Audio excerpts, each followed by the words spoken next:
ಭಾರತದಲ್ಲಿರುವ ಸುಮಾರು 80% ವೀರಗಲ್ಲುಗಳು ಸಿಗೋದು ಕೂಡ ಬರೀ ಕನ್ನಡದ ರಾಜಮನೆತನಗಳು ಹಾಕ್ಸಿರೋದು ಅಂತ ಕೂಡ ಕಂಡುಬರುತ್ತೆ. 3ನೇ ಪಟ್ಟಿಗೆಯೊಳಗೆ ಅಲ್ಲೇ ಈಶ್ವರ ಇದ್ರೆ ಅವನು ಕೈಲಾಸಕ್ಕೆ ಹೋದ ಅಂತ ಹೇಳ್ತೀವಿ. ಅಕಸ್ಮಾತ್ ಅಲ್ಲಿ ವಿಷ್ಣುವಿನ ಮೂರ್ತಿ ಇದ್ರೆ ಅವನು ವೈಕುಂಠಕ್ಕೆ ಹೋದ ಅಂತ ಹೇಳ್ತೀವಿ. ಇಲ್ಲಿ 1833ನೇ ಇಸ್ವಿಯೊಳಗೆ ಆಗಿನ ಕಾಲದೊಳಗೆ ಇಲ್ಲಿ ದೊಡ್ಡಾಟ ಮೇಳಗಳು ಹೆಚ್ಚಿಗೆ ಇದ್ವು. ಇಲ್ಲಿ ಪ್ರತಿ ಓಣಿಗೊಂದು ಆಡಕ್ಕಿ ಮನೆಗಳಿದ್ದಾವೆ.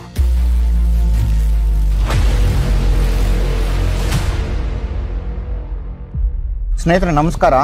ಕರ್ನಾಟಕದ ಇತಿಹಾಸದಲ್ಲಿ ತುಂಬಾ ಒಂದು ರೋಚಕ ಭರಿತವಾದ ಒಂದು ವಿಷಯ ಏನಂದ್ರೆ ನಮ್ಮ ವೀರಗಲ್ಲುಗಳು. ನೀವು ಪ್ರಪಂಚದ ಇತರೆ ಭಾಗದ ಇತಿಹಾಸವನ್ನ ನೀವು ಕರ್ನಾಟಕದ ಇತಿಹಾಸಕ್ಕೆ ಹೋಲಿಸ್ಕೊಂಡು ನೋಡಿದ್ರೆ ಸರಿಸುಮಾರು 1200 ವರ್ಷಗಳ ಕಾಲ ಇಡೀ ವಿಶ್ವದಲ್ಲಿ ಅತಿ ಹೆಚ್ಚು ಸಾಮ್ರಾಜ್ಯವನ್ನ ಕಟ್ಟಿದ್ದು ಕನ್ನಡಿಗರು. ಅದರಲ್ಲೂ ಕೂಡ ನೀವು 1200 ವರ್ಷಗಳ ಕಾಲ ಕನ್ಸಿಸ್ಟೆಂಟ್ ಆಗಿ ನೀವೇನಾದ್ರು ಅಕಸ್ಮಾತ್ ಸಾಮ್ರಾಜ್ಯಗಳನ್ನ ಕಟ್ಟಬೇಕಂದಾಗ ಆ ದೇಶದಲ್ಲಿದ್ದಂಥ ವೀರರ ಒಂದು ಪಾತ್ರ ತುಂಬಾ ದೊಡ್ಡದಾಗಿರುತ್ತೆ.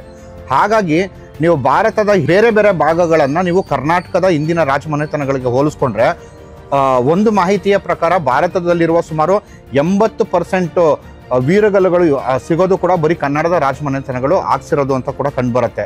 ಹಾಗಾಗಿ ಹಿಂದೆ ನಮ್ಮ ವೀರರಿಗೆ ನಮ್ಮ ಸಾಮ್ರಾಜ್ಯಗಳು ಕೊಡ್ತಿದ್ದಂಥ ಒಂದು ಗೌರವ ಮತ್ತು ಮನ್ನಣೆ ಮತ್ತು ಒಂದು ಸೊಸೈಟಿ ಅಥವಾ ಒಂದು ಸಮಾಜವಾಗಿ ಆ ವೀರರಾಗಬೇಕು ಅನ್ನೋ ಒಂದು ಪದ್ಧತಿ ಮನೆಗಳಿಂದ ಬರ್ತಿತ್ತಲ್ಲ. ಅಂದರೆ ನಾನು ಕನ್ನಡ ನಾಡಿಗೆ ಸೇವೆ ಮಾಡಬೇಕು, ಕನ್ನಡ ದೇಶಕ್ಕೋಸ್ಕರ ನಾನು ಸೇವೆ ಮಾಡಬೇಕು ಅನ್ನೋದು ಮನೆಯಲ್ಲೂ ಆ ಒಂದು ಕಿಚ್ಚು ಮೂಡ್ತಿತ್ತಲ್ಲ. ಆ ಕಿಚ್ಚಿನ ಒಂದು ಇತಿಹಾಸದ ಭಾಗವೇ ನಮ್ಮ ಈ ಒಂದು ವೀರಗಲ್ಲುಗಳು. ಇನ್ನು ನನ್ನಿಂದ ನೀವು ನೋಡ್ಬೋದು ಇಲ್ಲಿ ಸುಮಾರು 12ರಿಂದ 16 ವೀರಗಲ್ಲುಗಳಿದೆ. ಇವರು ಹಂಪಿಯ ಕುಲಪತಿ ಪರಮಶಿವಮೂರ್ತಿಯವರು ಕೂಡ ಇದ್ರ ಬಗ್ಗೆ ಸಾಕಷ್ಟು ಸಂಶೋಧನೆಗಳನ್ನು ಮಾಡಿದ್ದಾರೆ ಅಂತ ಕೂಡ ಕೇಳಲ್ಪಟ್ಟೆ. ಇನ್ನು ಈ ವೀರಗಲ್ಲುಗಳ ವಿಶೇಷತೆ ಏನಂದರೆ, ನೀವು ನಮ್ಮ ಕರ್ನಾಟಕದ ಇತಿಹಾಸದಲ್ಲಿ ರಾಷ್ಟ್ರಕೂಟರ ಬಗ್ಗೆ ನೀವು ಕೇಳಿರ್ತೀರ. ಹಿಮಾಲಯ ಮತ್ತು ಗಂಗಾ ನದಿಯ ಒಂದು ತಟದಿಂದ ನಿಮಗೆ ಕನ್ಯಾಕುಮಾರಿ ಅಥವಾ ರಾಮೇಶ್ವರಂನ ವರೆಗೂ ತಮ್ಮ ಪ್ರಭಾವವನ್ನ ಮೂಡಿಸಿದಂಥ ನಮ್ಮ ರಾಷ್ಟ್ರಕೂಟರ ಒಂದು ವೀರಗಲ್ಲುಗಳಲ್ಲಿ ಹಿಮಾಲಯ ಪರ್ವತದಿಂದ ರಾಮೇಶ್ವರಂನ ಹೊರಗಿನ ಈ ಅಖಂಡ ಭೂಭಾಗಕ್ಕೆ ಏನು ತನ್ನ ಚಾಪನ್ನು ಹಬ್ಬಿಸಿದಂಥ ರಾಷ್ಟ್ರಕೂಟರ ವೀರಗಲ್ಲುಗಳಿಗೆ ಈ ವೀರಗಲ್ಲಿನ ಒಂದು ಪರಂಪರೆಯಲ್ಲಿ ಒಂದು ವಿಶಿಷ್ಟವಾದ ಸ್ಥಾನಮಾನವಿದೆ. ಯಾಕೆಂದ್ರೆ ನೀವು ಹಿಂದೆ ಬಾದಾಮಿ ಚಾಲುಕ್ಯರು ಇರ್ಬೋದು, ಆ ನಂತರ ಬಂದ ಕಲ್ಯಾಣದ ಚಾಲುಕ್ಯರ ಒಂದು ವೀರಗಲ್ಲುಗಳನ್ನ ನೋಡಿದ್ರೆ ಅಲ್ಲಿ ವೀರಗಲ್ಲುಗಳ ಒಂದು ಸೈಜ್ ಅಂತ ನಾವು ಹೇಳ್ತೀವೋ ಅದು ಸ್ವಲ್ಪ ಕಡಿಮೆ ಇರುತ್ತೆ. ಆದರೆ ರಾಷ್ಟ್ರಕೂಟರದ ವೀರಗಲ್ಲುಗಳು ನೋಡಿದ್ರೆ ತುಂಬಾ ಎತ್ತರದ ವೀರಗಲ್ಲುಗಳನ್ನ ಹಾಕಿರ್ತಾರೆ. ಮತ್ತು ವೀರರಿಗೆ ಇವ್ರು ಯಾವ ರೀತಿ ಒಂದು ಪ್ರೋತ್ಸಾಹ ಕೊಡ್ತಾ ಇದ್ರು ಅನ್ನೋದು ಕೂಡ ಇದು ಕಂಡು ಬರುತ್ತೆ. ಇದ್ರ ಬಗ್ಗೆ ಮತ್ತಷ್ಟು ಆಸಕ್ತಿಯಾದ ಒಂದು ವಿಷಯವನ್ನ ನಮ್ಮ ಅದಾ ಕಟಿಮನಿ ಸರ್ ಅವರು ಹೇಳ್ತಾರೆ. ನಮಸ್ಕಾರ ವೀಕ್ಷಕರೇ, ಈ ನಮ್ಮ ಗದಗ ಬೆಟಗೇರಿ ಬಾದಾಮಿ ಚಾಲುಕ್ಯರ ಪಾಲ ಬಾದಾಮಿ ರಸ್ತೆಗೆ ಹೊಂದಿರುವಂಥ ನಗರ. ಇಲ್ಲಿ ತಮಗೆ ಗೊತ್ತಿದೆ ಗದಗಿನ ಇತಿಹಾಸ. ರಾಮಾಯಣ ಮಹಾಭಾರತ ಕಾಲದಿಂದ ಗದಗ ಜಿಲ್ಲೆಯೊಳಗಿರ್ತಕ್ಕಂಥ ಲಕ್ಕುಂಡಿ ಹಾಗೂ ಗದಗ ಈ ಇತಿಹಾಸ ಪ್ರಸಿದ್ಧ ಐತಿಹಾಸಿಕ ಸ್ಥಳಗಳು. ಈ ಗದಗಿಗೆ ಪಕ್ಕದಲ್ಲೇ ಇರ್ತಕ್ಕಂಥ ಊರು ಗದಗ ಬೆಟಗೇರಿ. ಇವೆರಡು ಅವಳಿ ಜವಳಿ ನಗರಗಳು ಅಂತೀವಿ, ಟ್ವಿನ್ ಸಿಟಿ ಅಂತೀವಿ. ಅಂದರೆ ಒಂದಕ್ಕೊಂದು ಕೂಡ್ಕೊಂಡೇ ಬೆಳೆದು ಬಂದಿರುವಂಥವು.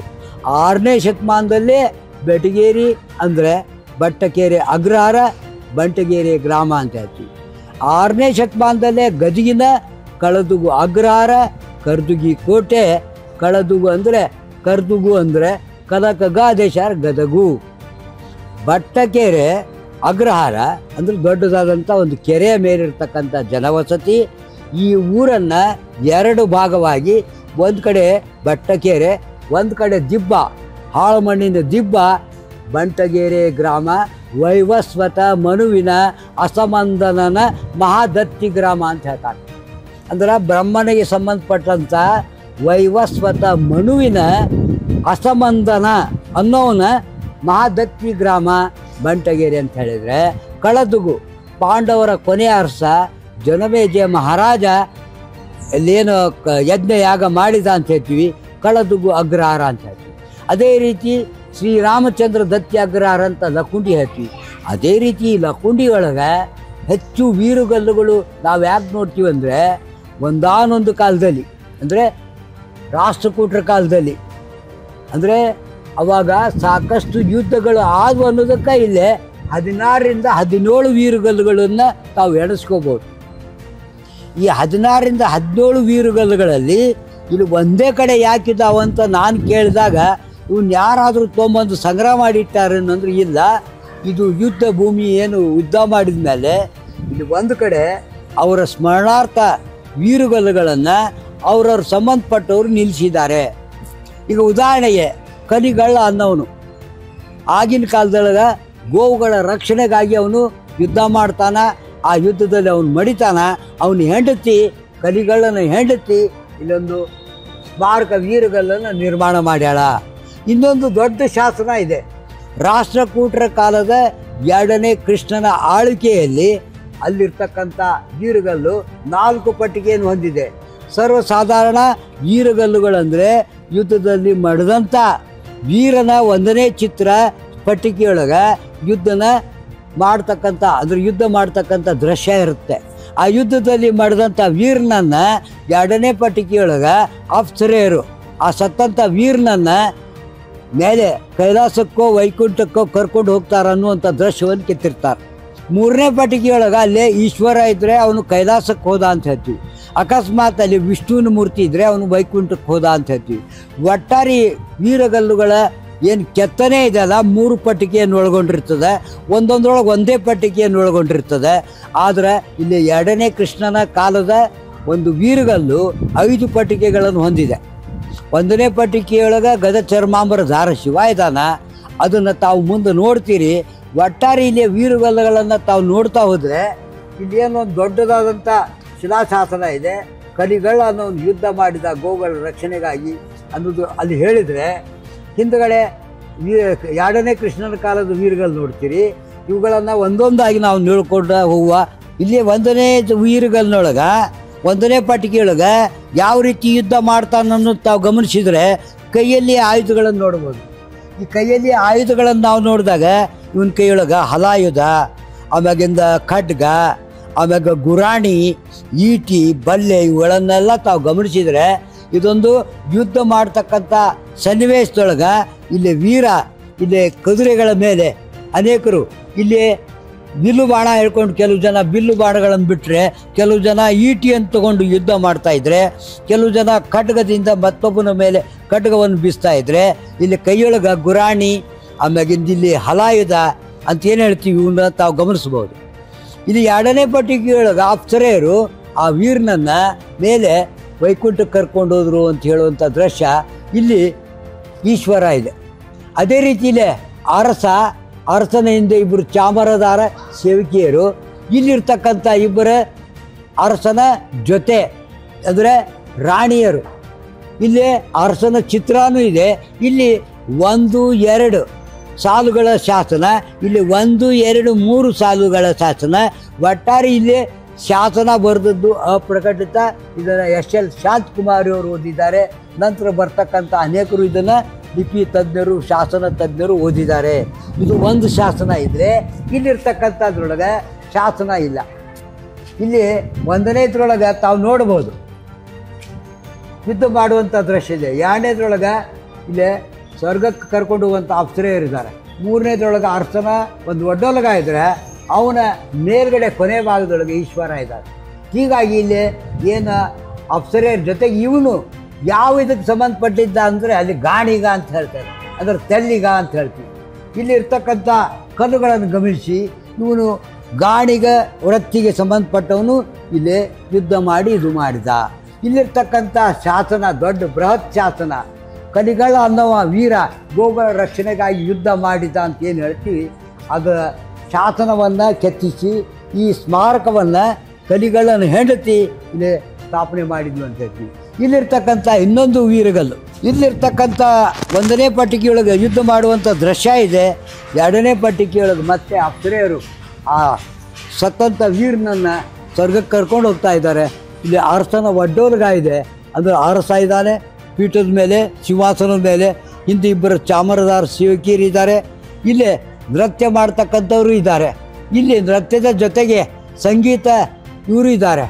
ಇದು ಚಿತ್ರ ಇಲ್ಲಿರುವಂಥ ವೀರಗಲ್ಲಿನ ಒಂದು ವಿಶೇಷತೆ. ಅದೇ ರೀತಿ ಅಲ್ಲಿ 2 ಶಾಸನ ವೀರಗಲ್ಲುಗಳ ಏನು ಆ ಕಡೆ ಇದ್ದಾವೆ. ಇಲ್ಲಿ ಬೃಹತ್ ಏನು ಒಂದು ದೊಡ್ಡ ಬಂಡೆಯೊಳಗ ಇಲ್ಲಿ ತಾವು ಗಮನಿಸ್ರಿ ಯಾವ ರೀತಿ ಕುದುರೆಯ ಸವಾರನೊಂದಿಗೆ ಇಲ್ಲಿದ್ದಂಥವನು ಯಾವ ರೀತಿ ಆಯುಧಗಳನ್ನು ಬಳಸಿ ಯುದ್ಧ ಮಾಡ್ತಾ ಇದ್ದಾನೆ. ಇಲ್ಲಿ ಯಾವ ರೀತಿ ಇವರು ಬಿಲ್ಲು ಬಾಣಗಳನ್ನು ಅವನ ಮೇಲೆ ಪ್ರಯೋಗ ಮಾಡ್ತಾ ಇದ್ದಾರೆ. ಒಟ್ಟಾರೆ ಈ ಯುದ್ಧದ ದೃಶ್ಯದ ಜೊತೆಗೆ ಇಲ್ಲಿ ಕಲ್ಲಿನ ಗಾಣ ಅಂದರೆ ಎಣ್ಣೆ ತೆಗೀಲಿಕ್ಕೆ ಆಗಿನ ಕಾಲದೊಳಗೆ ತೆಲ್ಲಿಗರು ಅಂದರೆ ಗಾಣಿಗರು ಯಾವ ರೀತಿ ಒಂದು ಮಾಡ್ತಾಯಿದ್ರು, ಎಣ್ಣೆ ತೆಗೆಯುವಂಥ ವೃತ್ತಿಗೆ ಸಂಬಂಧಪಟ್ಟಂಥವ್ನು ಇವನು ಅನ್ನೋದು ಹೇಳ್ಕೊಡುತ್ತೆ. ಅಂದರೆ ಗಾಣಿಗರು ಅಥವಾ ತಲ್ಲಿಗರು. ಅದೇ ರೀತಿ ವೀರಗಲ್ಲಗಳ ಏನು ಸಮೂಹದ ಮೇಲ್ಗಡೆ ಮತ್ತೆ ಅರಸ ಇದ್ದಾನೆ, ಆ ಕಡೆ ಈ ಕಡೆ ಚಾಮರದಾರಿ ಸೇವಕಿಯರಿದ್ದಾರೆ, ಇಲ್ಲಿ ಅರಸನ ಅಂತ ರಾಣಿಯರು ಇದ್ದಾರೆ. ಅದೇ ರೀತಿ ಇನ್ನೊಂದು ಇದು ವೀರಗಲ್ಲು. ಇಲ್ಲಿ ಸಹ ಇವನು ಗಾಣಿಗ ಏನು ತೆಲ್ಲಿಗ ಅಂತ ಹೇಳ್ತೀವಿ, ಅದಕ್ಕೆ ಸಂಬಂಧಪಟ್ಟವನು ಇವನು ಯುದ್ಧ ಮಾಡ್ತಾ ಅವನು ಸತ್ತು ಹೋದರೆ ಇಲ್ಲಿ ಅವನು ಸ್ವರ್ಗಕ್ಕೆ ಆರೋಹಣ ಮಾಡುವಂಥ ಅಪ್ಸರೆಯರ ಜೊತೆಗೆ ಹೋಗುವಂಥ ದೃಶ್ಯ ಇದೆ. ಮತ್ತು ಮೇಲ್ಗಡೆ ಅರಸನ ಒಂದು ಚಿತ್ರಣ ತಾವು ನೋಡ್ತೀರಿ. ಹಿಂದ್ಗಡೆ ಚಾಮರದಾರ ಸೇವಕಿಯರು, ಅರಸನ ರಾಣಿಯರು ಇದ್ದಾರೆ. ಇಲ್ಲಿ ಮತ್ತೊಂದು ಸಾಲು, ಇಲ್ಲಿ ತಾವು ನೋಡ್ಬೋದು ದೊಡ್ಡದಾದಂಥ ಈ ವೀರಗಲ್ಲು. ಇಲ್ಲಿ ಇವನ ವೃತ್ತಿ ಒಕ್ಕಲಿಗ ಅಥವಾ ಏನು ರಂಟಿ ಹೊಡಿತೀವಿ, ಕುಂಟಿ ರಂಟಿ ಅಂತ ಹೇಳ್ತೀವಲ್ಲ, ನೇಗಿಲು. ಈ ನೇಗಿಲು ಯಾವ ರೀತಿ ಇರುತ್ತೆ ಅನ್ನೋದನ್ನು ತಾವು ಇಲ್ಲಿ ಗಮನಿಸ್ಬೋದು. ಇದಕ್ಕೆ ಕಬ್ಬಣದೊಂದು ಇದು ಇರುತ್ತೆ, ಪಟ್ಟಿ ಕಟ್ಟಿಗೆಯ ಇದಕ್ಕೆ ಇಲ್ಲೇನು ಒಂದು ಇದು ಮಾಡಿ ಹಿಂದೆ ಹಿಡಿಲಿಕ್ಕೆ ಇದು ಇರುತ್ತೆ. ಇದನ್ನು ಎತ್ತಿಗೆ ಕಟ್ಟಿ ನೇಗಿಲ ಹೊಡೆಯೋದು ಅಂತೀವಲ್ಲ, ಭೂಮಿಯನ್ನು ಕೃಷಿಯನ್ನು ಮಾಡ್ತಕ್ಕಂಥ ಒಕ್ಕಲುತನ ವೃತ್ತಿಯವನು. ಇಲ್ಲಿ ವೀರ ಏನು ಯೋಧ ಏನು ಮಡಗ ಅವನ ಬಗ್ಗೆ ಇದೊಂದು ಕಲಾತ್ಮಕ ಕೆತ್ತನೆ ಈ ವೀರಗಲ್ಲಿನೊಳಗೆ. ಅಲ್ಲಿ ಸಹ ತಾವು ಆಗಿನ ಕಾಲದ ಆಯುಧಗಳನ್ನು ನೋಡ್ತೀರಿ. ಮತ್ತು ಇವನ್ನ ಸ್ವರ್ಗಾರೋಹಣ ಚಿತ್ರ ಅಂದರೆ ಈ ಸತ್ತಂಥ ವೀರನನ್ನು ಅಪ್ಸರೆಯರು ಸ್ವರ್ಗಕ್ಕೆ ಕರ್ಕೊಂಡು ಹೋಗ್ತಾ ಇದ್ದಾರೆ. ಮತ್ತು ಅರಸ ಇದ್ದಾರೆ. ಮೇಲ್ಗಡೆ ಏನು ಗೋಪುರ ಮಾದರಿಯೊಳಗೆ ಕಲಾತ್ಮಕ ಕೆತ್ತನೆ ಇದೆ ಅಂತ ತಾವು ನೋಡ್ತೀವಿ. ಒಟ್ಟಾರೆ ಇಲ್ಲಿಯ ಏನು ಒಂದು ಸಾಲಿನೊಳಗೆ ಯಾವ ರೀತಿ ವೀರಗಲ್ಲುಗಳು ಇದಾವೆ ಅನ್ನೋದಕ್ಕೆ ಇಲ್ಲಿ ಇನ್ನೊಂದು 3 ವೀರಗಲ್ಲುಗಳನ್ನು ತಾವು ಗಮನಿಸ್ರಿ. ಇಲ್ಲಿ ಮೇಲ್ಗಡೆ ತಾವು ನೋಡ್ಬೋದು, ಅಲ್ಲಿ ಈಶ್ವರ ಇದೆ, ನಂದಿ ಇದೆ, ಕೆಳಗಿನ ಪಟ್ಟಿಗೆಯಲ್ಲಿ ಯುದ್ಧ ಮಾಡುವಂಥ ದೃಶ್ಯ ಇದೆ. ಇಲ್ಲಿ ಒಬ್ಬ ಶಿವಾಯ ನಮಃ ಅಂತ ಏನೋ ಬರೆದಿದ್ದಾರೆ. ಇಲ್ಲಿ ಬರೆದಿರುವಂಥ ಕಾರಣ ಈ ಕಲ್ಲು ಏನಿದು ದೊಡ್ಡ ಕಟ್ಟೆಯಲ್ಲಿ ಇತ್ತು. ಇಲ್ಲಿ ಬೆಟಗೇರಿಯ ಒಂದು ದೊಡ್ಡಾಟ ಆಡುವಂಥ ಮಲ್ಲರಾಯನ ಕಟ್ಟಿ ಮೇಳ ಅಂತ ಏನು ಹೇಳ್ತೀವಿ, ಆ ದೊಡ್ಡ ರಾಯನ ಮಲ್ಲರಾಯನ ಕಟ್ಟಿ ದೊಡ್ಡಾಟ ಆಡುವಂಥ ಮಲ್ಲರಾಯನ ಕಟ್ಟಿ ಮೇಳದೊಳಗೆ ಇಲ್ಲಿ ಎಷ್ಟನೇ ಇಸ್ವ್ಯಾಗ ಮಲ್ಲರಾಯನ ಕಟ್ಟಿ ಮೇಳದವ್ರು ದೊಡ್ಡಾಟ ಆಡ್ತಾಯಿದ್ರು ಅನ್ನೋದಕ್ಕೆ ಇಲ್ಲಿ ಬಹುಶಃ ತಾವು ನೋಡ್ಬೋದು. ಇದು ಇಸ್ವಿ ಕನ್ನಡದೊಳಗೆ ಬರ್ದಾರ 1833 ಅಂದರೆ 1833ರಲ್ಲಿ ಕಟ್ಟೆಯಲ್ಲಿದ್ದಂಥ ಈ ವೀರಗಲ್ಲು ಏನು ಹೇಳ್ಕೊಡುತ್ತಂದ್ರೆ, ಈ ದೊಡ್ಡದಾದಂಥ ಕಟ್ಟೆಯೊಳಗೆ ಒಂದು ಕಲ್ಲಿನ ದೀಪದ ಇದ್ರೊಳಗೆ ಎಣ್ಣೆಯನ್ನು ಹಾಕಿ ದೊಡ್ಡದಾದಂಥ ಬತ್ತಿಯನ್ನಿಟ್ಟು ಬೆಳತನಕ ಅದ್ರ ಬೆಳಕಿನೊಳಗೆ ಮಲ್ರಾನ್ ಕಟ್ಟಿ ದೊಡ್ಡಾಟ ಮೇಳದವರು ದೊಡ್ಡಾಟ ಆಡ್ತಾ ಇದ್ರು ಅನ್ನೋದಕ್ಕೆ ಈ ಮಲ್ರಾನ್ ಕಟ್ಟಿಯ ದೊಡ್ಡಾಟ ಮೇಳದೊಂದಿಗೆ ಅನೇಕ ಓಣಿಗಳಲ್ಲಿ ಇಲ್ಲಿ ಹಾಡಕ್ಕಿ ಮನೆಗಳು ಅಂತಿದ್ದಾವೆ. ಅದರ ಬಯಲಾಟ, ಈ ದೊಡ್ಡಾಟ ಅಂದರೆ ಜಾನಪದ ವೃತ್ತಿಯೊಳಗೆ ಬೆಟಗೇರಿ ದೊಡ್ಡದಾದಂಥ ತನ್ನದೇ ಆದಂಥ ತವ್ರ ಮನೆಯನ್ನು ಹೊಂದಿತ್ತು. ಇಲ್ಲಿ ದೊಡ್ಡಾಟ, ಸಣ್ಣಾಟ, ಡಪ್ಪಿನಾಟ ಅಂತೈತಿ. ಇನ್ನು ಡಪ್ಪಿನಾಟ ಅಂದರೆ ಸಂಗ್ಯಾಬಾಳೆ ಅಂತ ಈ ಭಾಗದೊಳಗೆ ಪ್ರಸಿದ್ಧ ಆಗಿರುವಂಥ ಒಂದು ಸಣ್ಣ ಯಕ್ಷಗಾನ ಅಥವಾ ಬಯಲಾಟ ಅಂತೇನು ಕರಿತೀವಿ. ಅದು ಬಯಲುವಾಡದ ಪತ್ತಾರು ಬರೀತಾನೆ. ಇಲ್ಲಿ ದೊಡ್ಡ ಬಸಪ್ಪನ ಶಾಪುರಪೇಟೆ ಶಂಕರಲಿಂಗನ ಗುಡಿಯಲ್ಲಿ ಕುಂತ್ಕೊಂಡು ಆ ಕೃತಿ ರಚನೆ ಮಾಡ್ತಾರೆ. ಆ ಕೃತಿಯನ್ನು ಚಂದ್ರಶೇಖರ್ ಕಂಬಾರ್ ಅವರು ಸಂಪಾದಕ ಅಂತೇಳಿ ಪುಸ್ತಕ ರೂಪದೊಳಗೆ ಪ್ರಕಟ ಮಾಡ್ಕೊಂಡಿದ್ದಾರೆ. ಒಟ್ಟಾರೆ ಈ ಶಾಪುರಪೇಟೆಯ ಸಂಗ್ಯಾಬಾಳೆ ಆಯಿತು, ಈ ಬೆಟಗೇರಿಯ ಅನೇಕ ದೊಡ್ಡಾಟ ಮೇಳಗಳಾಯಿತು. ಇಲ್ಲಿ 1833ನೇ ಇಸ್ವಿಯೊಳಗೆ ಆಗಿನ ಕಾಲದೊಳಗೆ ಇಲ್ಲಿ ದೊಡ್ಡಾಟ ಮೇಳಗಳು ಹೆಚ್ಚಿಗೆ ಇದ್ವು. ಇಲ್ಲಿ ಪ್ರತಿ ಓಣಿಗೊಂದು ಆಡಕ್ಕಿ ಮನೆಗಳಿದ್ದಾವೆ. ಅಂದ್ರೆ ದೊಡ್ಡಾಟವನ್ನು ಏನು ಅವ್ರ ನಿರಕ್ಷರಿಗಳು ಅಂದ್ರೆ ಸಾಲಿ ಕಲೀಲಾರದೇ ಇದ್ದರೂ ದಿನನಿತ್ಯ ಅವರು ಒಕ್ಕಲ್ತನ ಹೊಲಕ್ಕೆ ಹೋಗಿ ಕೆಲಸ ಮಾಡಿ ಬಂದಿನ ಸಂಜೆ ಮುಂದೆ ಮಾಸ್ತರ, ಚೌಪಡಿ ಮಾಸ್ತರ, ಬಯಲಾಟದ ಮಾಸ್ತರ ಹೇಳ್ಕೊಟ್ಟಿರುವಂಥ ಇದನ್ನು ಬಾಯ್ಪಾಟ್ ಮಾಡಿ ಪ್ರತಿ ವರ್ಷ ಸುಗ್ಗಿಯ ಕಾಲದೊಳಗೆ, ಜಾತ್ರೆಯ ಕಾಲದೊಳಗೆ, ಉತ್ಸವದೊಳಗೆ ದೊಡ್ಡಾಟಗಳನ್ನು ದೊಡ್ಡದಾದಂಥ ಆಗಿನ ಕಾಲದೊಳಗೆ ದೊಡ್ಡದಾದಂಥ ಆಟಗಳನ್ನು ನಿರ್ಮಿಸಿ ದೊಡ್ಡಾಟಗಳನ್ನು ಬೆಳಬೆತ್ತನಕ ಆಡಿದಾರ ಅನ್ನುವಂಥದ್ದು ಇತಿಹಾಸದ ದಾಖಲೀಕರಣ ಗದಗ ಬೆಟಗೇರಿಯಲ್ಲಿದೆ. ಇದೇ ರೀತಿ ಲಕ್ಕುಂಡಿ, ಹಾತಲಗೇರಿ ಸುತ್ತಮುತ್ತಲು ಇರುವಂಥ ಹಳ್ಳಿಯೊಳಗೆ ಇಡೀ ಗದಗ ಜಿಲ್ಲೆಯಾದ್ಯಂತ ಅನೇಕ ದೊಡ್ಡಾಟಗಳನ್ನು ಆಡಿರುವಂಥದ್ದು. ಕ್ರಿಸ್ತ ಶಕ ಏನು 1800 ಅಂದರೆ ಇಲ್ಲೇ 1700ರಿಂದ ಅನೇಕ ದಾಖಲೀಕರಣ ಸಿಗ್ತಾವು. ಜೊತೆಗೆ ದೊಡ್ಡಾಟದ ಕೃತಿಗಳನ್ನು ಆಗಿನ ಕಾಲದ 100 ವರ್ಷದಿಂದ ಮಾರನ್ ಬಸರಿ ಅನ್ನೋರು ಪ್ರಿಂಟ್ ಮಾಡಿರುವಂಥ ಪುಸ್ತಕಗಳು ಇದಾವೆ. ಇಲ್ಲಿ ರೋಣ, ಸೂಡಿ, ಸವಡಿ, ಸುತ್ತಮುತ್ತಲು ಗದಗ ಜಿಲ್ಲೆಯಾದಂಥ ಮುಂಡ್ರಿಗಿ ಅನೇಕ ಕಡೆ ಅಂದರೆ ಶಿಸ್ನಾಳ ಶರೀಫ್ ಸಾಹೇಬರು ಸಹ ಅನೇಕ ದೊಡ್ಡಾಟಗಳನ್ನು ಆಡಿದ್ದಾರೆ ಸ್ವತಃ. ಅದು ಸಿರುಗುಪ್ಪಿ, ಯರಗುಪ್ಪಿ ಹತ್ತಿರ ಒಟ್ಟಾರೆ ದೊಡ್ಡಾಟಗಳನ್ನು ಆಡಲಿಕ್ಕೆ ಶಿಸ್ನಾಳ ಶರೀಫ್ ಸಾಹೇಬರು ಸಹ ಈ ರಂಗದೊಳಗೆ ಕೆಲಸ ಮಾಡಿದ್ದಾರೆ ಅಂತ ಹೇಳ್ತಾ ಇಲ್ಲಿ 1833 ಇಸ್ವಿ ದೊಡ್ಡಾಟವನ್ನು ಆಡಿದ್ರ ಬಗ್ಗೆ ನಮ್ಗೆ ಹೇಳಿಕೊಡ್ತದೆ. ಇಲ್ಲಿ ತಾವು ನೋಡ್ಬೋದು ಅರಸ ಯಾವ ರೀತಿ ಶಿವನ ಪೀಠದ ಮೇಲೆ ಕೂತಿದ್ದಾನೆ, ಅವನ ಯಾವ ರೀತಿ ಅವನ ಮುಂದೆ ಏನು ಒಂದು ಸಂಗೀತ ಮತ್ತು ನೃತ್ಯ ಇಲ್ಲಿ ತಾವು ಗಮನಿಸ್ಬೋದು. ಇಲ್ಲೇ ದೊಡ್ಡದಾದಂಥ ಕಟ್ಟಿಗೆಯ ವಾದ್ಯವೃಂದ ಅಂದರೆ ಡೊಳ್ಳು ಬಾರಿಸಂಥದ್ದು, ಇಲ್ಲಿ ಮತ್ತೊಂದು ಆಕಾರದ ಮದ್ಲಿ, ಅದ್ರ ಜೊತೆಗೆ ಇಲ್ಲಿ ಕೊಳಲು ಬಾರಿಸ್ತಾ ಇರುವಂಥದ್ದು, ಇಲ್ಲಿ ಏನು ಹಿತ್ತಾಳೆ ಇಲ್ಲಿ ಬಾರಿಸುವಂಥ ಬರುತ್ತೆ ವಾದ್ಯವೃಂದ ನೋಡ್ತೀರಿ. ಒಟ್ಟಾರೆ ಇಲ್ಲೇ ಏನು ಆಗಿನ ಕಾಲದೊಳಗೆ ನೃತ್ಯ, ಸಂಗೀತ ಪ್ರತಿಯೊಂದು ಈ ವೀರಗಲ್ಲಿನೊಳಗೆ ಈ ಅರಸನ ಮುಂದೆ ಯಾವ ರೀತಿ ಒಡ್ಡೋಲಗಾಯ್ತು ಅನ್ನೋದು ತಾವು ನೋಡ್ತೀರಿ. ಮೇಲ್ಗಡೆ ನಂದಿ, ಅದ್ರ ಮೇಲೆ ಈಶ್ವರ ಇರೋದ್ರಿಂದ ಇಲ್ಲಿರ್ತಂಥ ವ್ಯಕ್ತಿ ಯಾವ ಇದಕ್ಕೆ ಸಂಬಂಧಪಟ್ಟ ಅನ್ನೋದನ್ನು ಸೂಚನೆ ಮಾಡುತ್ತೆ. ಅದೇ ರೀತಿ ಇಲ್ಲಿ ಮತ್ತೊಂದು ಪಟ್ಟಿಗೆಯೊಳಗೆ ಕನ್ನಡದ ಹಿರಿಮೆಯನ್ನು ಜಗತ್ತಿಗೆ ಸಾರುವ ನಿಟ್ಟಿನಲ್ಲಿ ಒಂದು ವಿಶಿಷ್ಟವಾದ ವಿನ್ಯಾಸ. ಕನ್ನಡದ ಕ ಅನ್ನುವ ಅಕ್ಷರ ಅಶೋಕನ ಕಾಲದಲ್ಲಿ ಈಗಿನ ಪ್ಲಸ್ನಂತೆ ತೋರುತ್ತಿದ್ದು, ಮುಂದೆ ಸಾತವಾಹನರು, ಬನವಾಸಿಯ ಕದಂಬರು, ಬಾದಾಮಿಯ ಚಾಲುಕ್ಯರು, ಮಾನ್ಯಕೇಟದ ರಾಷ್ಟ್ರಕೂಟರು, ಕಲ್ಯಾಣದ ಚಾಲುಕ್ಯರು, ದೋರ ಸಮುದ್ರದ ಹೊಯ್ಸಳರು, ವಿಜಯನಗರದ ಕರ್ನಾಟರು, ಮೈಸೂರಿನ ಒಡೆಯರ್ಗಳವರೆಗೂ ಬೆಳೆದು ಬಂದ ಹಾದಿಯನ್ನು ಇಲ್ಲಿ ತೋರಲಾಗಿದೆ. ಕನ್ನಡ ನಾಡು, ನುಡಿ, ಸಂಸ್ಕೃತಿ, ಲಿಪಿಯ ಮಹತ್ವವನ್ನು ಸಾರುವ ಇಂತಹ ಟೀ ಶರ್ಟನ್ನು ಧರಿಸೋಣ. ಕನ್ನಡದ ಹಿರಿಮೆಯನ್ನು ಜಗತ್ತಿಗೆ ಸಾರೋಣ. ಇಲ್ಲಿ ಕೆತ್ತನೆ ತಾವು ನೋಡಿದಾಗ ಇಲ್ಲಿ ಯುದ್ಧ ಮಾಡುವಂಥ ದೃಶ್ಯ ಇದೆ. ಒಂದನೇ ಪಟ್ಟಿಗೆ, ಎರಡನೇೊಳಗೆ ಸರ್ಗಾರೋಹಣ ಇದೆ, ಮೂರನೇ ಪಟ್ಟಿಗೆಯೊಳಗೆ ಅರಸರ ಒಡ್ಡೋಲಗ ಇದೆ. ಅದೇ ರೀತಿ ಇಲ್ಲಿ ಚಿಕ್ಕದಾಗಿ ಕೆತ್ತಿದ್ರೂ ದೊಡ್ಡದಾದಂಥ ವೀರಗಲ್ಲಿದೆ. ಇಲ್ಲಿರ್ತಕ್ಕಂಥ ಇನ್ನೊಂದು ವೀರಗಲ್ಲು, ಇದು ಸಹ ಏನು ವೀರಗಲ್ಲಿದೆ, ಈ ವೀರ ಇದೇನು ಆಗಲೇ ನಾನು ಹೇಳಿದೆ, ರಂಟಿ ಕುಂಟಿ ಒಕ್ಕಲ್ತನ ಮಾಡುವಂಥ ವ್ಯಕ್ತಿ, ಯುದ್ಧ ಇದು ಭೂಮಿಯನ್ನು ಉಳ್ಳಿಕ್ಕೆ ರಂಟಿ ಕುಂಟಿ ಅಂತ ಕರಿತೀವಲ್ಲ, ಅದರ ಚಿತ್ರಣಗಳನ್ನು ಇಲ್ಲಿ ಕೆತ್ತಿ ತೋರಿಸಿದ್ದಾನೆ.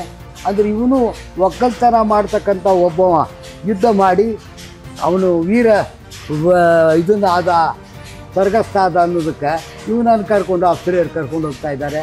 ಇಲ್ಲಿ ಮತ್ತು ಅರಸನ ಒಂದು ಚಿತ್ರ ಕೆತ್ತನೆ ಇದೆ, ಮೇಲೆ ಗಣೇಶ ಇದ್ದಾನೆ. ಇದು ಮುಖ್ಯ. ಅಂದರೆ ಇವನು ಗಣಪತಿ ಆರಾಧಕ ಅನ್ನೋದು ಗೊತ್ತಾಯಿತು. ಅಲ್ಲೇ ಗಾಣಿಗ, ಅಲ್ಲೇ ಒಕ್ಕಲಿಗ, ಈ ರೀತಿ ಅನೇಕ ವೀರಗಲ್ಲುಗಳ ಸಮೂಹ ಇಲ್ಲಿ ಯಾಕಿದೆ ಬೆಟಗೇರಿಯೊಳಗೆ ಒಂದೇ ಕಡೆ ಅಂದರೆ, ಇದು ಮಲ್ಲರಾಯನ ಕಟ್ಟೆ ಅನ್ನುವಂಥದ್ದು. ಇಲ್ಲ ಮಲ್ಲ ಅನ್ನುವಂಥ ಒಬ್ಬ ವ್ಯಕ್ತಿ ಇಲ್ಲೇನು ಅವನು ವೃತ್ತಿಯಿಂದ ಮಲ್ಲರಾಯ ಅನ್ನೋನು ಒಂದು ದೊಡ್ಡದಾದಂಥ ಕಟ್ಟಿಯನ್ನು ಕಟ್ಟಿ ಮಲ್ಲರಾಯನ ಕಟ್ಟಿ ಮೇಳ ಅಂತ ಕರೀಲಿಕ್ಕೆ ಕಾರಣ, ಮೊದಲಾಗಿಂದ ಇಲ್ಲಿ ದೊಡ್ಡಾಟ ಆಡ್ಕೊತ ಬಂದಿರುವಂಥ ಈ ಇಲ್ಲೇನು ದೊಡ್ಡಾಟದ ಮೇಳ ಇತ್ತು ಅಂತ ಹೇಳ್ತೀವಿ, ಬೆಟಗೇರಿ ಮಲ್ಲರಾಯನ ಕಟ್ಟಿ ಮೇಳದೊಳಗೆ ಅನೇಕ ವೀರಗಲ್ಲುಗಳು ಇರೋದ್ರಿಂದ ಇವುಗಳನ್ನು ಸಂಗ್ರಹ ಮಾಡಿ ಇದಕ್ಕೊಂದು ಮೇಲೆ ತಗಡಿನ ಶೆಡ್ ಹಾಕಿದ್ದಾರೆ. ಇದು ಓಪನ್ ಏರ್ ಅಂದರೆ ಬಯಲು ವಸ್ತು ಸಂಗ್ರಹಾಲಯ ಅಂತ ನಾವು ಕರಿತೀವಿ. ಬೆಟಗೇರಿಯೊಳಗೆ ಇಷ್ಟು ಪ್ರಮಾಣದ ವೀರಗಲ್ಲುಗಳು 16-17 ಇದ್ದರೂ ಇನ್ನೂ ಒಂದು 16-15 ಅಲ್ಲಲ್ಲೇ ಬಿದ್ದಿದ್ದಾವೆ ಬೆಟಗೇರಿಯೊಳಗೆ. ಅನೇಕ ಕಡೆ ನಿರ್ಲಕ್ಷ್ಯಕ್ಕೆ ಒಳಗಾಗ ಅವನ್ನೆಲ್ಲ ತೊಗೊಂಬಂದು ಇಲ್ಲಿ ಇಟ್ಟರೆ ಇದು ಇನ್ನೂ ಒಂದು ಸುಸಜ್ಜಿತವಾದಂಥ ಬಯಲು ವಸ್ತು ಸಂಗ್ರಹಾಲಯ ಆಗ್ತೈತೆ ಅಂತ ಹೇಳ್ತಾ ಇದಕ್ಕೆ ಬೆಟಗೇರಿಯೊಳಗೆ ಅನೇಕ ಹೋರಾಟಗಾರರು ಇದ್ದಾರೆ. ಅನೇಕ ಬೆಟಗೇರಿಯೊಳಗೆ ನಗರಸಭೆ ಸಂಬಂಧಪಟ್ಟಂಥ ಇವರಿದ್ದಾರೆ, ವಾರ್ಡ್ ವೈಸ್ ಕಾರ್ಯಕರ್ತರಿದ್ದಾರೆ. ಒಟ್ಟಾರೆ ಇದು ಬೆಟಗೇರಿಯ ಜನರು ಇಲ್ಲೇ ಇದನ್ನು ಉಳಿಸ್ಕೋಬೇಕು. ಇದಕ್ಕೆ ಬರಲಿಕ್ಕೆ ಹೋಗಲಿಕ್ಕೆ ದೊಡ್ಡದಾದಂಥ ಒಂದು ರಸ್ತೆ ಸುಧಾ ಇಲ್ಲ, ಚಿಕ್ಕದಾದಂಥ ಒಂದು ಸ್ಟ್ರೀಟ್ ಇದೆ. ಇಲ್ಲಿ ಬರ್ತಕ್ಕಂಥವ್ರಿಗೆ ಅಲ್ಲೊಂದು ಬೋರ್ಡ್ ಹಾಕಬೇಕು, ಅಂದರೆ ಒಂದು ನಾಮಫಲಕ ಹಾಕಿಬಿಟ್ರೆ ಜನರು ಇಲ್ಲೇ ನೋಡ್ತಕ್ಕಂಥ ಸ್ಥಳ ಇದೆ ಅನ್ನೋದು ಗೊತ್ತಾಗುತ್ತೆ. ಇದಕ್ಕೆ ಬೆಟಗೇರಿ ತೆಂಗಿನಕಾಯಿ ಬಜಾರ್ ಅಂತ ಕರೀತಾರೆ. ಈ ದಿಶೆಯೊಳಗೆ ಇದಕ್ಕೆ ಸಂಬಂಧಪಟ್ಟಂಥ ಪ್ರವಾಸೋದ್ಯಮ ಸಚಿವರು, ಮಾನ್ಯ ಗದಗ ಜಿಲ್ಲಾ ಉಸ್ತುವಾರಿ ಸಚಿವರು ಈ ಬೆಟಗೇರಿ ಮಲ್ಲರಾಯನ ಕಟ್ಟೆ ಬಗ್ಗೆ ಸಹ ತಾವು ಆಸ್ಥೆ ವಹಿಸಿದ್ರೆ ಇದು ಬೆಟಗೇರಿ ಮಲ್ಲರಾಯನ ಕಟ್ಟೆ ಸಹ ಈ ಪ್ರವಾಸಿ ಸ್ಥಳವಾಗಿ ಮಾರ್ಪಡ್ತದೆ. ಇದಕ್ಕೆ ಸಂಬಂಧಪಟ್ಟಂಥ ಇಲಾಖೆಯವರು ಇದಕ್ಕೆ ಏನು ಬರಲಿಕ್ಕೆ ಹೋಗಲಿಕ್ಕೆ ರೋಡ್ ಇಲ್ಲ, ಆ ರಸ್ತೆ ಇಲ್ಲ, ಇಲ್ಲಿ ಯಾವುದೇ ಸಿಬ್ಬಂದಿ ಹೆಚ್ಚು ಇದನ್ನು ಅಭಿವೃದ್ಧಿಪಡಿಸಲಿಕ್ಕೆ ಇಲಾಖೆಯವರು ಮನಸ್ಸು ಮಾಡ್ತಾ ಇಲ್ಲ. ಹೀಗಾಗಿ ಇದಕ್ಕೆ ಸಂಬಂಧಪಟ್ಟಂಥ ಇಲಾಖೆಯ ಅಧಿಕಾರಿಗಳೊಂದಿಗೆ ಸಮಾಲೋಚಿಸಿ ಈ ಬೆಟಗೇರಿಯ ಜನರು ಇದಕ್ಕೆ ಏನು ಸಾಕಷ್ಟು ರೀತಿಯ ಹೋರಾಟ ಮಾಡ್ತಾ ಇದ್ದಾರೆ. ಈ ಮಡ್ರಾಯನಕಟ್ಟೆ ಅಭಿವೃದ್ಧಿಗೋಸ್ಕರ ಸಾಕಷ್ಟು ಶ್ರಮಿಸಬೇಕಾಗಿದೆ. ಈ ರೀತಿ ಒಳಗೆ ಇನ್ನು ಉಳಿದ 4-5 ವೀರಗಲ್ಲುಗಳನ್ನು ತಾವು ನೋಡಬೇಕು ಅಂತ ಹೇಳ್ತಾ, ಇಲ್ಲಿರ್ತಕ್ಕಂಥ ಬೆಟಗೇರಿ ಮಡ್ರಾಯನಕಟ್ಟೆಯೊಳಗೆ ಇಲ್ಲಿ ಏನು 1ನೇ ಪಟ್ಟಿಕೆಯೊಳಗೆ ಯುದ್ಧ ಮಾಡ್ತಾ ಇದ್ದಾನೆ. ಇಲ್ಲಿ ಇಲ್ಲೇನು ಯುದ್ಧ ಮಾಡ್ತಕ್ಕಂಥ ರಾಷ್ಟ್ರ ಲಾಂಛನ ಅಂತ ನಾವೇನು ಕರಿತೀವಿ, ತಾವಿಲ್ಲಿ ಗಮನಿಸ್ಬೋದು. ಈ ಲಾಂಛನದ ಮೇಲೆ ಆನೆ ಇದೆ, ಆನೆ ಚಿತ್ರ ಇದೆ, ಅದಕ್ಕೆ ಒಂದು ಪತಾಕೆ ಇದೆ. ಇದನ್ನು ಹಿಡ್ಕೊಂಡು ಇಲ್ಲೇನು ಯುದ್ಧ ಮಾಡೋಕ್ಕೆ ಹೋಗ್ತಾ ಇದ್ದಾರೆ. ಇಲ್ಲಿ ಸಂಬಂಧಪಟ್ಟಂಥವ್ರು ಹಿಂದೆ ಅವನು ಹಿಂದೆ ಹೋಗ್ತಾ ಇದ್ದಾನೆ. ಇಲ್ಲಿ ವೀರ ಯುದ್ಧ ಮಾಡ್ತಾ ಇದ್ದಾನೆ. ಈ ಯುದ್ಧದಲ್ಲಿ ಮಾಡಿದಂಥ ವೀರನನ್ನು ಅಪ್ಸರೆಯರು ಸ್ವರ್ಗಕ್ಕೆ ಕರ್ಕೊಂಡು ಹೋಗ್ತಾ ಇದ್ದಾರೆ.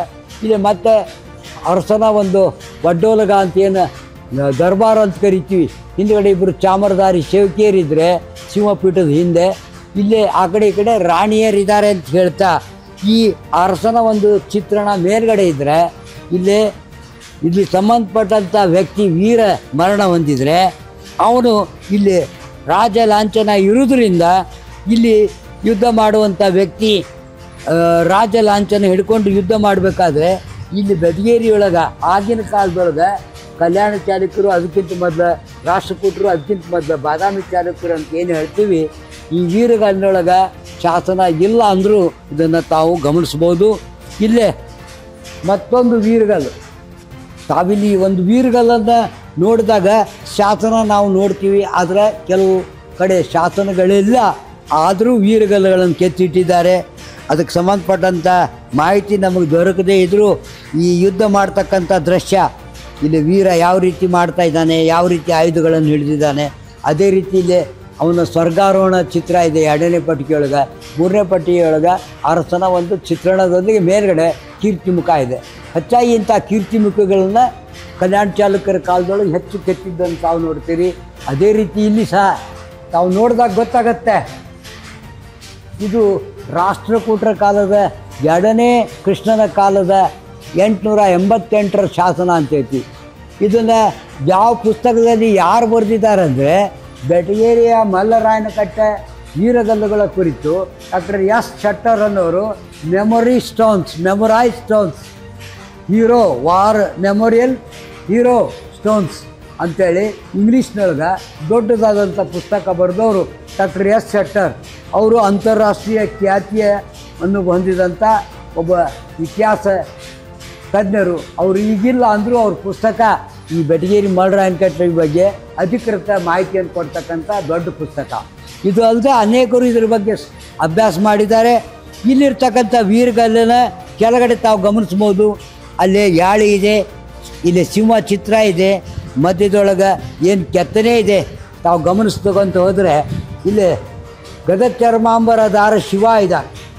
ಇಲ್ಲಿ ಗದಚರ್ಮಾಂಬರ ದಾರ ಶಿವ ಅಂತ ಹೇಳಲಿಕ್ಕೆ ಕಾರಣ, ಇಲ್ಲಿರ್ತಕ್ಕಂಥ ಇಲ್ಲಿ ಶಿವ ನೃತ್ಯ ಭಂಗಿಯೊಳಗಿದ್ದು ಆನೆ ಚರ್ಮವನ್ನು ಹೊತ್ಕೊಂಡಿದ್ದಾನೆ. ಬಹುಶಃ ತಮಗೆ ಕಾಣಿಸ್ತದ, ಇಲ್ಲಿ ಆನೆಯ ಚಿತ್ರಣ, ಇಲ್ಲಿ ಆನೆಯ ಸೊಂಡ್ಲು ತಾವು ಇಲ್ಲಿ ಗಮನಿಸ್ರಿ. ಇಲ್ಲಿ ಆನೆ ಕೋರೆ, ಹೌದಾ? ಈ ಆನೆ ಕೋರೆ ಜೊತೆಗೆ ಇಲ್ಲಿ ಆನೆ ಸೊಂಡು ಇದೆಯಲ್ಲ, ಇದು ಆನೆಯ ಮುಂದಿನ ಭಾಗ, ಇಲ್ಲಿ ಆನೆಯ ಹಿಂಭಾಗ, ಇಲ್ಲಿ ಬಾಲ ಇದೆ. ಈ ಗದ ಚರ್ಮಾಂಬರದಾರ ಶಿವ ಗಜಾಸುರನನ್ನು ಸಂಹಾರ ಮಾಡಿ ನೃತ್ಯ ಭಂಗಿಯೊಳಗೆ ನಿಂತಿದ್ದಾನೆ. ಇದ್ರ ಜೊತೆಗೆ ಆ ಕಡೆ ಈ ಕಡೆ ಶೈವ ದ್ವಾರಪಾಲಕರಿದ್ದಾರೆ. ಇಲ್ಲಿ ಮತ್ತೆ ಇಲ್ಲಿ ಏನು ಗದ ನೃತ್ಯ ಮಾಡ್ತಾ ಇದ್ದಾನೆ, ಇಲ್ಲಿ ಶಿವನ ಜೊತೆಗೆ ಇಲ್ಲಿ ಅವನ ಸಹಚರ ಇದ್ದಾನೆ. ಇಲ್ಲಿ ಮೇಲ್ಗಡೆ ಯುದ್ಧ ಮಾಡುವಂಥ ದೃಶ್ಯ ಇದೆ. 2ನೇ ಪಟ್ಟಿಗೆ ಅಂದರೆ 1ನೇ ಪಟ್ಟಿಗೆಯೊಳಗೆ ಗದ ಚರ್ಮಾಂಬರ ದಾರ ಶಿವ, ಕೆಳಗೆ ರಾಜಲಾಂಛನ, ಯಾಳಿ, ಶಿವ ಲಾಂಛನ, ಇಲ್ಲಿ ಆಗಿನ ಕಾಲದ ಚಿತ್ರಣದ ಜೊತೆಗೆ ರಾಷ್ಟ್ರಕೂಟರ ಕಾಲದ ಇಲ್ಲಿರ್ತಕ್ಕಂಥ ಯುದ್ಧ ಮಾಡುವಂಥ ದೃಶ್ಯದೊಳಗೆ ಆನೆ ಮೇಲೆ ಇಲ್ಲಿ ಕೂತ್ಕೊಂಡು ಬಿಲ್ಲು ಬಾಣವನ್ನು ಪ್ರಯೋಗ ಮಾಡ್ತಾ ಇದ್ದಾರೆ. ಇಲ್ಲಿ ಏನು ಒಂದು ಆಯುಧ ಹಿಡ್ಕೊಂಡು ದೊಡ್ಡದಾದಂಥ ಈಟಿಯನ್ನು ಬಳಸಿದ್ದಾನೆ. ಇಲ್ಲಿ ಹಲಾಯುಧ ಅಂತ ಆಗಲೇ ಹೇಳಿದ್ನಲ್ಲ, ಇಲ್ಲಿ ಇರುವಂಥದ್ದನ್ನು ತಾವು ಗಮನಿಸ್ಬೋದು. ಅದೇ ರೀತಿ ಇಲ್ಲಿಯ ಚಿತ್ರಣ ತಾವು ನೋಡಿದಾಗ ಇಲ್ಲಿ ಏನು ಬಿಲ್ಲು ಬಾಣಗಳನ್ನು ಪ್ರಯೋಗ ಮಾಡ್ತಾ ಇದ್ದಾರೆ, ಖಡ್ಗಗಳನ್ನು ಉಪಯೋಗ ಮಾಡ್ತಾ ಇದ್ದಾರೆ. ಈ ದೃಶ್ಯದೊಳಗೆ ಇಲ್ಲಿರ್ತಕ್ಕಂಥ ಶಾಸನ ಇಲ್ಲಿ ತಾವು ಗಮನಿಸ್ಬೋದು, ಮೇಲಿದ್ದ ಹಿಡಿದು ಕೆಳಗಡೆ ಅಲ್ಲಿ ಶಾಸನ ಇದೆ. ಇದು ಚೌಕಾಕಾರ ಅಕ್ಷರಗಳಿವೆ. 888ರ ಶಾಸನ ಇದು ಪ್ರಕಟಿತವಾಗಿದೆ. ಇಲ್ಲಿ 1ನೇ ಪಟ್ಟಿಕೆ, 2ನೇ ಪಟ್ಟಿಕೆ, 3ನೇ ಪಟ್ಟಿಕೆಯೊಳಗೆ ಸ್ವರ್ಗಾರೋಹಣ ಇದೆ. 4ನೇ ಪಟ್ಟಿಯೊಳಗೆ ಅರಸನ ಒಡ್ಡೋಲ್ಗ ಯಾವ ರೀತಿ ಕೆತ್ತಿದ್ದಾರೆ ಅಂದರೆ ಆ ಕಡೆ ಈ ಕಡೆ ಒಂದು ಗೋಪುರ ಮಾದರಿಯೊಳಗೆ ಕೆತ್ತಿ ಮೇಲ್ಗಡೆ ಏನು ಒಂದು ಗೋಪುರ ಕಳಸದ ಮಾದರಿಯೊಳಗೆ ದೊಡ್ಡದಾದಂಥ ಒಂದು ವೀರಗಲ್ಲು. ಅಂದರೆ ಇದು ರಾಷ್ಟ್ರಕೂಟರ ಕೃಷ್ಣನ ಕಾಲದ ದೊಡ್ಡದಾದಂಥ ವ್ಯಕ್ತಿ ಯುದ್ಧ ಮಾಡಿರುವಂಥ ದೃಶ್ಯ. ಇಲ್ಲಿ ಆಡಳಿತ ಮಾಡ್ತಕ್ಕಂಥ ವ್ಯಕ್ತಿ 888ರಲ್ಲಿ ಇದ್ದ. ಅಂದ್ರೆ ಬೆಟಗೇರಿಯ ಭಾಗದೊಳಗೆ ಬಟ್ಟಕೆರೆ ಅಗ್ರಹಾರ, ಬಂಟಗೆರೆ ಗ್ರಾಮ, 888ರ ಶಾಸನ ರಾಷ್ಟ್ರಕೂಟರ ಕಾಲದ್ದು. ಅದು ಚೌಕಾಕಾರ ಅಕ್ಷರಗಳಿವೆ. ಇಲ್ಲಿ ಬಾದಾಮಿ ಚಾಲುಕ್ಯರ ಕಾಲದ ಇರ್ತಕ್ಕಂಥ ಈ ಬಟ್ಟಕೆರೆ ಮತ್ತು ಬಂಟಗೆರೆ ಗ್ರಾಮ ಬೆಟಗೇರಿಯ. ಅದೇ ರೀತಿ ಇಲ್ಲಿ ಹತ್ರ ಇನ್ನೊಂದು ವೀರಗಲ್ಲಿದೆ. ಈ ವೀರಗಲ್ಲನ್ನು ತಾವು ಗಮನಿಸಿದರೆ ಅದೇ ರೀತಿ ಮತ್ತೆ 1ನೇ ವೀರ ಯಾವ ರೀತಿ ಯುದ್ಧ ಮಾಡ್ತಾ ಇದ್ದಾನೆ, ಇಲ್ಲಿ ಯಾವ ರೀತಿ ಯುದ್ಧ ಮಾಡುವಂಥ ದೃಶ್ಯವನ್ನು ಯಾವ ರೀತಿ ಕೆತ್ತನೆ ಮಾಡಿದ್ದಾರೆ. ಇಲ್ಲಿ ಕುದುರೆಗಳನ್ನು ಬಳಸಿದ್ದಾರೆ. ಇಲ್ಲಿ ಮಾಡ್ತಕ್ಕಂಥವನು ಹಲಾಯುಧ ಬಳಸಿದ್ದಾನೆ. ಇಲ್ಲಿರ್ತಕ್ಕಂಥ ದೊಡ್ಡದಾದಂಥ ವೀರಗಲ್ಲೊಳಗೆ 2ನೇ ಪಟ್ಟಿಕೆಯೊಳಗೆ ಸ್ವರ್ಗಾರೋಹಣ ಇದೆ. 3ನೇ ಪಟ್ಟಿಕೆಯೊಳಗೆ ಅರಸನ ಒಡ್ಡೋಲ್ಗ. ಮೇಲ್ಗಡೆ ಇರ್ತಕ್ಕಂಥ ಮೂರ್ತಿ ನರಸಿಂಹ. ಅಲ್ಲಿ ತಾವು ಗಮನಿಸ್ತೀರಿ. ಇನ್ನೊಂದು ಸ್ವಲ್ಪ ಬೆಳಕು ಬಿಡಿ. ಅಲ್ಲಿ ತಾವು ನೋಡ್ಬೋದು ಯಾವ ರೀತಿ ಹಿರಣ್ಯಕಶಿಪುವಿನ ವಧೆಯನ್ನು ನರಸಿಂಹ ಮಾಡ್ತಾ ಇದ್ದಾನೆ ಅನ್ನೋದು ತಾವು ನೋಡ್ತೀರಿ. ಅದ್ರ ಮೇಲೆ ಗೋಪುರ ಆಕಾರ ಇದೆ. ಒಟ್ಟಾರೆದು ವೈಷ್ಣವ ಸಂಪ್ರದಾಯ ಅಂದರೆ ವಿಷ್ಣು ಸಂಪ್ರದಾಯಕ್ಕೆ ಸಂಬಂಧಪಟ್ಟಂಥ ವ್ಯಕ್ತಿ ಯುದ್ಧ ಮಾಡುವಂಥ ದೃಶ್ಯ ಇದು ಇದಾಗಿದ್ದರೆ ಅದು ಶಿವನ ಶೈವ ಸಂಪ್ರದಾಯಕ್ಕೆ ಸಂಬಂಧಪಟ್ಟಂದು ಅನ್ನೋದು ಹೇಳ್ಕೊಡುತ್ತೆ. ಇಲ್ಲಿ ಮತ್ತೊಂದು ಚಿಕ್ಕದಾದಂಥ ವೀರಗಲ್ಲು 1ನೇ ಪಟ್ಟಿಕೆ ಇದೆ. ಕುದುರೆ ಸವಾರ ಮತ್ತು ವೀರ ಏನು ಬಿಲ್ಲು ಬಾಣದಿಂದ ಯುದ್ಧ ಮಾಡ್ತಾ ಇದ್ದಾನೆ ಅವನು ಸ್ಮರಣಾರ್ತಿರುವಂಥ ಚಿಕ್ಕದಾದಂಥ ವೀರಗಲ್ಲು. ಇನ್ನೊಂದು ಚಿಕ್ಕದಾದಂಥ ವೀರಗಲ್ಲು ಇಲ್ಲಿ 3 ಪಟ್ಟಿಕೆ ಇನ್ನೊಂದು ಚಿಕ್ಕದಾದಂಥ ವೀರಗಲ್ಲಿದೆ. ಈ ವೀರಗಲ್ಲಿನೊಳಗೆ ಸಹ 1ನೇ ಪಟ್ಟಿಕೆಯಲ್ಲಿ ಯುದ್ಧದ ದೃಶ್ಯ, 2ನೇ ಇದರೊಳಗೆ ಅಪ್ಸರೆಯರು ಸ್ವರ್ಗಾರೋಹಣಕ್ಕೆ ಕರ್ಕೊಂಡು ಹೋಗ್ತಾ ಇದ್ದಾರೆ, ಅದನ್ನು ತೋರಿಸ್ತದೆ. 3ನೇ ಪಟ್ಟಿಕೆಯೊಳಗೆ ಅವನು ಕೈಲಾಸಕ್ಕೆ ಸೇರಿದ ಅಂದರೆ ಕೈಲಾಸಕ್ಕೆ ಹೋದ. ಇಲ್ಲೇ ಆ ಕಡೆ ಈ ಕಡೆ ತಾವು ನೋಡಿದಾಗ ಒಬ್ಬ ಯತಿ ಇದ್ದಾನೆ. ಅಲ್ಲೇ ಆಕಳ ಮತ್ತು ಆಕಳ ಕರು ಅಥವಾ ನಂದಿ ಅಂತ ಹೇಳ್ತೀವಲ್ಲ, ಮೇಲೆ ಸೂರ್ಯಚಂದ್ರ ಕೆತ್ತಿದ್ದಾನೆ. ಅಂದರೆ ಇಲ್ಲಿ ವೀರಗಲ್ಲನ್ನು ಏನೋ ಒಂದು ಶಾಸನ ಇರದೇ ಇದ್ದರೂ ಇದು ಒಬ್ಬ ವೀರನ ಯುದ್ಧದಲ್ಲಿ ಮಡಿದಿರುವಂಥ ದೃಶ್ಯ. ಇಂಥವು ಇಲ್ಲೇ ಇನ್ನೂ 5-6 ವೀರಗಲ್ಲುಗಳನ್ನು ನಾನು ನೋಡಿದ್ದೇನೆ. ಒಟ್ಟಾರೆ ಬೆಟಗೇರಿಯೊಳಗೆ ಇದು 15, 16, 17 ಒಂದು ಚಿಕ್ಕದಾದಂಥ ವೀರಗಲ್ಲು ಸಹ ಒಡೆದಾಕಿದ್ದಾರೆ. ಅದು ಚಿಕ್ಕದಿದೆ. ಒಟ್ಟಾರೆ ಇಲ್ಲಿ ಯಾವ ರೀತಿ ಇತ್ತು ಅನ್ನೋದಕ್ಕೆ ಈ ಬೆಟಗೇರಿ ಮಡ್ರಾಯನ ಕಟ್ಟಿ ಸುತ್ತಲೂ ಮಣ್ಣಿನ ಗೋಡೆ ಇತ್ತು. ಇದೊಂದು ಚಿಕ್ಕದಾದಂಥ ಈಶ್ವರ ಗುಡಿ ಇತ್ತು. ಆ ಈಶ್ವರ ಗುಡಿಗೆ ಮುಂದೆ ನಂದಿ ಇತ್ತು. ಆ ಕಡೆ ಈ ಕಡೆ 2 ದೀಪ ಉರಿಸ್ಲಿಕ್ಕೆ ಇಲ್ಲಿ ದೀಪಮಾಲೆಯ ಒಂದು ಕಂಬ ಇದೆ. ಇಲ್ಲಿ ನಂದಿ ಇದೆ. ಇಲ್ಲಿ ಒಬ್ಬ ಯತಿ ಇಲ್ಲಿ ಏನು ಪೂಜಾ ಮಾಡ್ತಕ್ಕಂಥವನು ಶಂಖ ಉತ್ತಾ ಇದ್ದಾನೆ. ಒಂದು ಕಡೆ ಮಹಿಷಾಸುರ ಮರ್ದಿನಿ, ಒಂದು ಕಡೆ ಗಣಪತಿ ವಿಗ್ರಹ ಇಲ್ಲಿ ಇದ್ದಂಥ ಚಿಕ್ಕ ಗುಡಿಯೊಳಗಿದ್ವು ಅನ್ನೋದನ್ನು ಇಲ್ಲಿ ಕೆತ್ತಿ ತೋರಿಸ್ತಾನೆ. ಇದು ಈ ದೇವಾಲಯದ ಪ್ರತಿಕೃತಿಯಾಗಿ ಇಲ್ಲಿ ಕೆತ್ತಿದ್ದಾರೆ. ಇಲ್ಲೊಂದು ಚಿಕ್ಕದಾದಂಥ ಮಣ್ಣಿನ ಗುಡಿಯನ್ನು ಇವತ್ತು ಅಲ್ಲಿ ಗುಡಿ ಇಲ್ಲ. ಆ ಗುಡಿ ಇಲ್ಲ ಅಂದ್ರೆ ಒಂದು ಚಿಕ್ಕದಾದಂಥ ಗುಡಿಯನ್ನು ಇವತ್ತಿಗೂ ಬೆಟಗೇರಿ ಮಡ್ರಾಯನ ಕಟ್ಟಿಯೊಳಗೆ ಸುತ್ತಲೂ ಮಣ್ಣಿನ ಗೋಡೆ ತೆಗೆದು ಆ ಮಣ್ಣಿನ ಗುಡಿಯನ್ನು ತೆಗೆದು ಕಲ್ಲಿನೊಳಗೆ ನಿರ್ಮಾಣ ಮಾಡಿದರೂ ಮೂಲ ಪ್ರಕಾರ ಯಥಾವತ್ತಾಗಿ ಇಟ್ಟಿಲ್ಲ. ಒಟ್ಟಾರೆ ಈ ಮಡ್ರಾಯನ ಕಟ್ಟೆ ಏನಿದೆ ಇಲ್ಲಿ ನೋಡ್ತಕ್ಕಂಥವ್ರಿಗೆ ಅನುಕೂಲ ಮಾಡಿಕೊಟ್ಟು ಇದ್ರ ಬಗ್ಗೆ ಸವಿಸ್ತಾರವಾದಂಥ ಮಾಹಿತಿಯನ್ನು ಬರೆದು ಚಿಕ್ಕದಾದಂಥ ಪುಸ್ತಕ ಆಗಲಿ ಅಥವಾ ಮಾಹಿತಿಯ ಫಲಕವಾಗಲಿ ಮಾಡಲಿಕ್ಕೆ ಈ ಬೆಟಗೇರಿ ಭಾಗದ ಏನು ಒಬ್ಬರು ಹೋರಾಟಗಾರರಂತ ನಾವು ಕರಿತೀವಿ. ಈ ಬೆಟಗೇರಿ ಭಾಗದ ಬಗ್ಗೆ ಯಾವಾಗಲೂ ಸದಾ ಚಿಂತನೆಯಲ್ಲಿರ್ತಾರೆ. ಇಲ್ಲಿ ಅನೇಕರು ಇದ್ದಾರೆ. ಅದರೊಳಗೆ ಸಾಕಷ್ಟು ಜನ ನನಗೆ ಪರಿಚಿತರು ಅದಾರ. ಆ ಬೆಟಗೇರಿ ಮಡ್ರಾಯನ ಕಟ್ಟೆ ಬಗ್ಗೆ ಸಾಕಷ್ಟು ಸಲ ಹೋರಾಟ ಮಾಡಿದ್ದಾರೆ. ಈ ಬೆಟಗೇರಿ ಭಾಗದ ಜನ ಈ ಬೆಟಗೇರಿ ಮಡ್ರಾಯನ ಕಟ್ಟೆ ಇನ್ನೊಂದು ಸ್ವಲ್ಪ ಇದ್ರ ಬಗ್ಗೆ ಅಭಿವೃದ್ಧಿ ಆಗಬೇಕಂತ ಹೇಳ್ತಾ, ಸಾಧ್ಯ ಆದರೆ ಅವ್ರನ್ನ ಸಹ ತಾವು ಕಂಡು ಈ ಬೆಟಗೇರಿ ಬಗ್ಗೆ ಚಿಂತನೆಯನ್ನು ಮಾಡಿ ಇದನ್ನು ಉಳಿಸ್ಬೇಕು ಅಂತ ಹೇಳಿ ತಮ್ಮಲ್ಲಿ ಪ್ರಾರ್ಥನೆ. ನಮಸ್ಕಾರ. ಕನ್ನಡ ನಾಡು ನುಡಿ, ಕನ್ನಡಿಗರ ಭವ್ಯ ಇತಿಹಾಸ, ಸಂಸ್ಕೃತಿ, ವಾಸ್ತುಶೈಲಿ ಮುಂತಾದ ವಿಷಯಗಳನ್ನು ವಿಡಿಯೋಗಳ ಮೂಲಕ ದಾಖಲಿಸುವ ನಮ್ಮ ಪ್ರಯತ್ನಕ್ಕೆ ನೆರವಾಗಿ